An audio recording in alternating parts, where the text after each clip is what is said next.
ஆசிரியருக்கு மரியாதை. ஹாரூன் ரஷீத் மிகவும் புகழ்பெற்ற மன்னர். அவருக்கு மகன்கள் இருவர் இருந்தனர். ஒருவன் பெயர் அமீன், மற்றொருவன் பெயர் மாமூன். ஒரு நாள் சிறுவர் இருவரும் தங்கள் ஆசிரியரிடம் பாடம் படித்துக் கொண்டிருந்தனர். தற்செயலாக ஆசிரியர் ஒரு வேலை நிமித்தம் எழுந்தார்.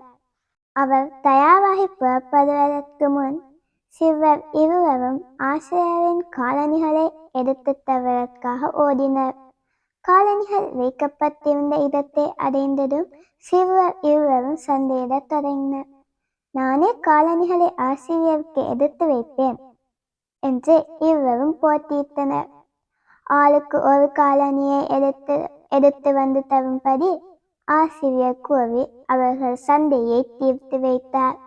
இருவரும் அவ்வாறு செய்தனர். ஆசிரியர் அவற்றை அணிந்து கொண்டு வெளியே புறப்பட்டார். மன்னன் ஹாரூன் ரஷீதிற்கு இச்செய்தி தெரிய வந்தது.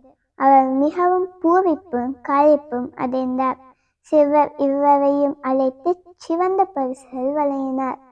அச்சிறுவர் இருவரும் பெரியவர்களான பின் பெரும் மன்னர்களாய் திகழ்ந்தார்கள்.